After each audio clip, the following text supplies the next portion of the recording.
नमस्कार, जय हिंद। स्वागत है आपका स्टडी लवर्स फैमिली में। और ये वीडियो जो है उत्तराखंड की परीक्षा से पहले एक इम्पोर्टेंट वीडियो है। इसमें हमने उत्तराखंड के क्वेश्चन कवर किए हैं, खासकर इकोनॉमी से रिलेटेड, और जो बार बार पूछे गए हैं प्रश्न। ये सारे ऐसे प्रश्न आपको मिलेंगे जो कई परीक्षाओं में पूछे गए हैं और आने वाली परीक्षा में भी पूछे जाने की पूरी संभावना है। तो वीडियो को ध्यान से देखिए, सारे क्वेश्चन को अटेम्प्ट कीजिए। आप कितने मार्क्स ला पाते हैं ये भी कमेंट बॉक्स में बताइए। पहला प्रश्न है, हम जल्दी से कवर करेंगे, विद इन 10 to 12 मिनट हम टॉप 50 MCQs कवर करने वाले हैं। तो मैं सीधे आंसर बताते हुए चलूँगा। ये परीक्षा से पहले एक फास्ट क्विक रिवीजन वीडियो है। वित्तीय वर्ष 2023-24 में प्रचलित मूल्यों पर उत्तराखंड के सकल राज्य घरेलू उत्पाद GSDP में द्वितीय क्षेत्र का योगदान था। तो द्वितीय क्षेत्र का जो योगदान था, पहले ध्यान दीजिए जरा, प्राइमरी सेक्टर का योगदान था 9.99%, ये भी ध्यान रखिए। 46.84% जो है ये सेकेंडरी क्षेत्र का योगदान है, और तृतीय क्षेत्र का जो योगदान है, टर्सरी जो सेक्टर का योगदान है, वो 43.17% है। तो ये तीनों डेटा आपको ध्यान रखने हैं। आंसर हमारा हो गया ऑप्शन नंबर सी। अगला देखिए, उत्तराखंड राज्य की नई निर्यात नीति कब लागू की गई। नई निर्यात नीति की अगर बात की जाए तो नई निर्यात नीति बतानी है, ये दिसंबर 2021 में लागू की गई। उत्तराखंड राज्य शिल्प रत्न पुरस्कार योजना के अंतर्गत वर्ष 21-22 में राज्य के कितने शिल्पियों को पुरस्कार प्रदान किए गए। यह भी क्वेश्चन पूछा गया है। आंसर सही है आपका 54, ऑप्शन नंबर सी। उत्तराखंड राज्य के उत्कृष्ट उत्पादों का किस ब्रांड नाम से विपणन किया जा रहा है। तो कौन सा ब्रांड है, ये क्वेश्चन भी पूछा गया है। तो हिमाद्री ब्रांड हो जाएगा, ऑप्शन नंबर ए। सिडकुल के एरोमा औद्योगिक पार्क की स्थापना कहाँ की गई है। देखिए, सिडकुल के एक एरोमा औद्योगिक पार्क, ये क्वेश्चन भी काफ़ी चर्चा में रहा और कई बार पूछा गया है। आंसर आपका है काशीपुर। अगला प्रश्न है, भारत सरकार द्वारा जारी logistic ease across difference states 2023 में उत्तराखंड राज्य को किस श्रेणी में रखा गया है। तो इसमें जो राज्य होते हैं, अचीवर्स होते हैं, आकांक्षी होते हैं, फास्ट मूवर्स होते हैं। तो जिस तरह से कोई राज्य ग्रो कर रहा होता है उस हिसाब से उसको रैंकिंग दी जाती है। आंसर है उत्तराखंड को फास्ट मूवर्स की कैटेगरी में रखा गया है। वित्त वर्ष 2023 में अक्टूबर 2023 तक उत्तराखंड राज्य के कुल निर्यात में रासायनिक उत्पादों का कितना प्रतिशत है। ये भी क्वेश्चन पूछा गया है, और कुल जो प्रतिशत है वो आपका 22.42% है। और मैं अगेन कह रहा हूँ, UKPSC हो या UKSSC हो, क्वेश्चन रिपीट जरूर होते हैं, और ये ऐसे क्वेश्चन है जो बार बार परीक्षाओं में पूछे गए हैं। उत्तराखंड स्टार्टअप नीति 2023 के अनुसार 5 वर्षों तक हर साल कितने स्टार्टअप को बढ़ावा देने का लक्ष्य है। तो बढ़ावा देने का लक्ष्य रखा गया है 1000 स्टार्टअप्स को। निम्नलिखित में से कौन सही सुमेलित नहीं है। कौन सा सही सुमेलित नहीं है।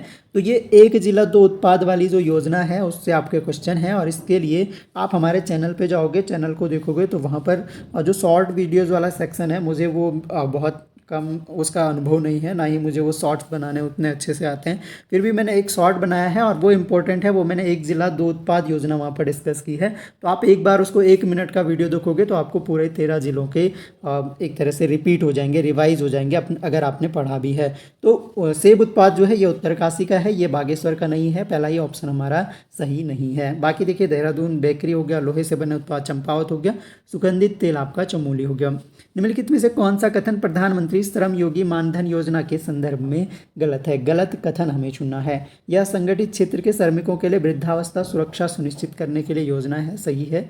एक स्वैच्छिक और अंशदायी पेंशन योजना है, यह भी सही है।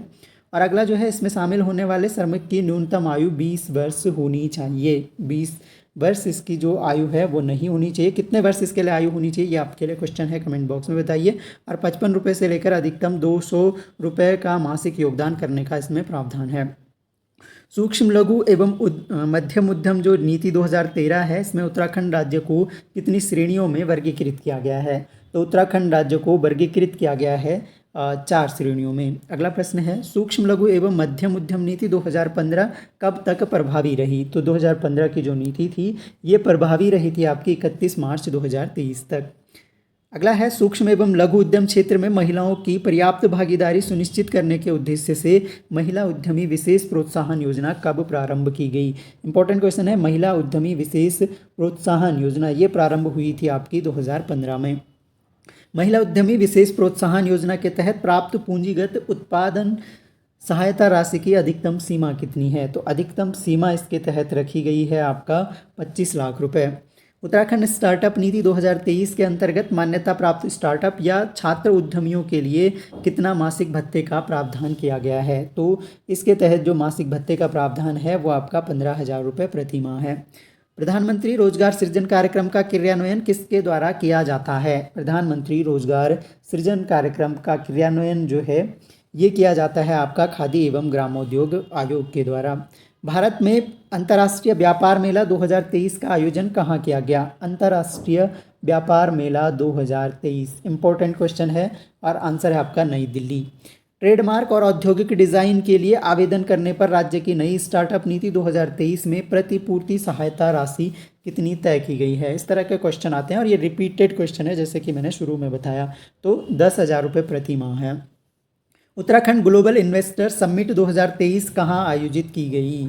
तो ग्लोबल इन्वेस्टर समिट 2023 जो है यह आयोजित की गई आपका देहरादून में। निम्नलिखित में से कौन सी गतिविधि मुख्यमंत्री स्वरोजगार योजना के तहत पात्र गतिविधियों में शामिल नहीं है? मुख्यमंत्री स्वरोजगार योजना के तहत कौन सी गतिविधि जो है शामिल नहीं है इसमें? करेक्ट आंसर आपका है कृषि विनिर्माण है, इसका संरक्षित क्षेत्र है, सेवा भी है। मुख्यमंत्री स्वरोजगार अति सूक्ष्म नैनो उद्यम योजना के तहत प्रदान किए जाने वाले बैंक ऋण की सीमा कितनी है? यानी सूक्ष्म जो नैनो उद्यम योजना है इसके तहत बैंक ऋण कितना प्रदान किया जाता है? तो इसकी लिमिटेशंस कितनी है ये हमें बताना है। आंसर आपका है 50,000 रुपये। राज्य की एक जनपद दो उत्पाद योजना कब लागू की गई? देखिए इंपॉर्टेंट क्वेश्चन है कि लागू कब की गई, या तो जिला और उत्पाद में पूछ लेगा, मैच करने को दे देगा, या फिर आपको डेट पूछ लेगा, या फिर किसी पर्टिकुलर डिस्ट्रिक्ट से उत्पाद पूछ लेगा। आंसर आपका है सितंबर 2021। अगला प्रश्न है उत्तराखंड राज्य शिल्प रत्न पुरस्कार के अंतर्गत राज्य के कितने शिल्पियों को पुरस्कार प्रदान किए गए? रिपीट हो गया है क्वेश्चन तो याद हो जाएगा, 54 आपको ध्यान रखना है। निम्नलिखित में से किस स्थान पर एमएसएमई विभाग द्वारा Nanda Devi excellence for handloom and natural fibre का संचालन किया जा रहा है? तो ये संचालन किया जा रहा है आपका मटेना में। ये बताइए मटेना किस जगह पर, किस जिले में पड़ता है? एमएसएमई के सुधार हेतु लागू की गई रैंप योजना को किस वैश्विक संस्था का सहयोग प्राप्त है? तो रैंप योजना को सहयोग प्राप्त है आपका वर्ल्ड बैंक का। उत्तराखंड राज्य सरकार द्वारा वर्ष 2026-27 तक खनिजों से कितना राजस्व प्राप्ति का लक्ष्य अनुमानित है? तो खनिजों से लक्ष्य प्राप्ति का अनुमान है 1500 करोड़ रुपए लगभग। भारत सरकार द्वारा असंगठित क्षेत्र के कामगारों का नेशनल डेटाबेस तैयार करने के लिए ई श्रम पोर्टल का प्रारंभ किस वर्ष किया गया? ई श्रम पोर्टल अगेन इंपॉर्टेंट क्वेश्चन है और इसका 2021 में किया गया था। जनगणना 2011 के अनुसार उत्तराखंड राज्य की कुल जनसंख्या में से कितने प्रतिशत कार्यशील जनसंख्या है? तो इस तरह के क्वेश्चन भी आपके बन जाते हैं। आंसर आपका है 38.43% जो है ये कार्यशील जनसंख्या है। निम्नलिखित में से किस स्थान पर श्रम न्यायालय स्थित नहीं है? कौन सा स्थान इनमें से है जहां पर श्रम न्यायालय स्थित नहीं है? तो इनमें से अगर बात की जाए तो नैनीताल में श्रम न्यायालय स्थित नहीं है। भारत सरकार द्वारा जारी PLFS रिपोर्ट 2023 के अनुसार उत्तराखंड राज्य में गैर शिक्षित वर्ग का कितना प्रतिशत श्रम बल का हिस्सा है? गैर शिक्षित वर्ग कितना प्रतिशत ऐसा श्रम बल है जो गैर शिक्षित है उत्तराखंड राज्य में? तो ये बताया गया है आपका 43.9%। अगला क्वेश्चन है निम्नलिखित में से कौन सा सुमेलित नहीं है? कौन सा सुमेलित इनमें से नहीं है हमें चुनना है? तो यहाँ पर देखिए कारखाना अधिनियम आपका सही है 1948। अगला है समान पारिश्रमिक अधिनियम, ये भी 1976 का ही है। और अगला जो अधिनियम है आपके पास वो है आपके पास यहाँ पर बोनस भुगतान अधिनियम। बोनस भुगतान अधिनियम जो है ये आपका 1965 का है, 1972 का नहीं है। एक बार चेक कर लीजिएगा जरा। उत्तराखंड दुकान एवं वाणिज्य अधिनियम ये भी 1962 का है, यानी आपका ऑप्शन नंबर सी इनकरेक्ट है। उत्तराखंड राज्य में कुल विद्युत की मांग का कितने प्रतिशत भाग जल विद्युत द्वारा पूरा किया जाता है? यानी जल विद्युत के द्वारा हम बिजली का कितना प्रतिशत मांग पूरी करते हैं? राइट आंसर आपका है 42%। निम्नलिखित में से किस योजना का प्रारंभ चार धाम यात्रा के वाहन चालकों से किया गया है? चार धाम यात्रा के वाहन चालकों से किस योजना का प्रारंभ किया गया है? तो ये किया गया है आपका चाणक्य योजना का। अगला क्वेश्चन है किसाऊ परियोजना किन दो राज्यों की सीमा पर स्थित है? किसाऊ परियोजना की बात की जाए तो ये स्थित है आपका उत्तराखंड और हिमाचल प्रदेश की।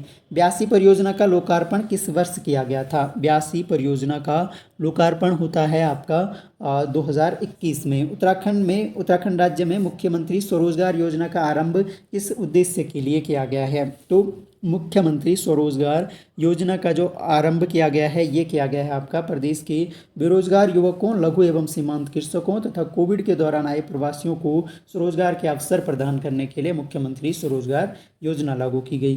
भारत सरकार द्वारा जारी FLFS रिपोर्ट 2023 के अनुसार उत्तराखंड राज्य में श्रम बल प्रतिभाग में कितने प्रतिशत वृद्धि हुई है? तो श्रम बल प्रतिभाग में उत्तराखंड से 4.2% वृद्धि हुई है।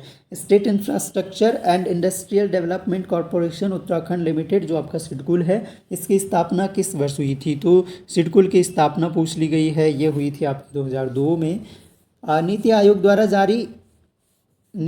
द्वारा जारी एक्सपोर्ट प्रिपेयर्डनेस इंडेक्स EPI जो है 2022 में उत्तराखंड राज्य का कौन सा स्थान है? तो इसमें उत्तराखंड राज्य का स्थान था 9वां स्थान।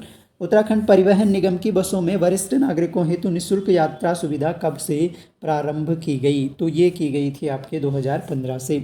उत्तराखंड परिवहन निगम द्वारा सेवा का अधिकार अधिनियम के अंतर्गत कितनी सेवाओं को अधिसूचित किया गया है? तो राइट टू इन्फॉर्मेशन के तहत जो है आपका 58 ऐसी सेवाएं हैं जिनको अधिसूचित किया गया है। भारत सरकार के सहयोग से उत्तराखंड राज्य में ऑटोमेटेड फिटनेस टेस्टिंग लेन की स्थापना किन 2 स्थानों पर की जा रही है? तो अगेन इंपॉर्टेंट क्वेश्चन है, ये की जा रही है आपके ऋषिकेश एवं कोटद्वार में। अगला देखिए, एक जनपद 2 उत्पाद योजना में उत्तरकाशी जिले के किन उत्पादों का चयन किया गया है? तो ऊन शिल्प और सेब के उत्पाद, ऑप्शन नंबर ए हो जाएगा।